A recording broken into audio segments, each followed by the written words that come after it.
साहेब पुढे आजचा निकाल लोकशाहीतून 33 आणि 32 झालेला आहे. एका मताने आमची सीट 100% अध्यक्ष उपाध्यक्षाची निवडूनच आलेली आहे आणि हे ज्यावेळेला होत नाही म्हटल्यानंतर हे केलेलं षडयंत्र आहे. त्यामध्ये प्रशासन, त्यामध्ये पोलीस यंत्रणा सगळे सामील आहेत आणि ऐका सामील आहेत.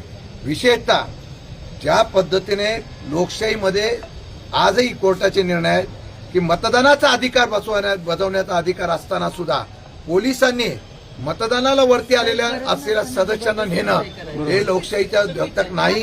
कारवाई कायदेशीर होईल, रस्त्यावरची पण होईल. आणि मला वाटतं की सातारा जिल्ह्याच्या यशवंतराव चव्हाणांच्या भूमीमध्ये ह्या पद्धतीचं आजपर्यंत राजकारण पाहिलं नाही. ते भाजपने करून दाखवलंय. आणि मला वाटतं आज आमच्या महिला भगिनी आहेत, त्या महिला भगिनी अक्षरशः पहिली वेळ आल्यानंतर त्यांना रडायला आलं की अशा प्रकारची कधी प्रक्रिया बघितली नव्हती. आणि मला अभिमान आहे आमचे सदस्य ठाम राहिले, विकले गेले नाहीत. परंतु तरी सुद्धा ज्या पद्धतीने सत्तेचा दुरुपयोग करून ज्या पद्धतीने निवडणूक केलेली आहे त्याचा निश्चितपणे निषेध करतो. पण आमचा विजय लोकशाहीने झालेला आहे, मी ठामपणे सांगतो. दादा तुम्ही महत्वाचा प्रश्न आहे. सुरुवात आजच्या प्रसंगातनं प्रशासनाला हाताशी धरून भारतीय जनता पक्षाने केलेली आहे.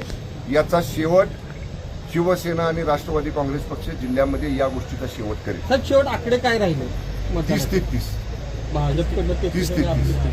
एक मिनिट 30 मध्ये 2 आमचे पोलीस स्टेशनला नेले आणि शेवटच्या उमेदवाराला शेवटचा सदस्य जो होता कामेश कांबळे तो अजिबात हात वरती करत नव्हता.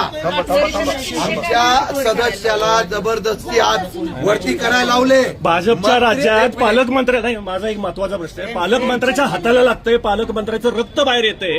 तर अशा भाजपच्या राज्यामध्ये आपण सत्तेत राहावं असं वाटतं का? आबा तुम्ही किंवा शंभूराज देसाईंना असं वाटतं आम्ही का? आता रविवारी मुंबईला जातोय.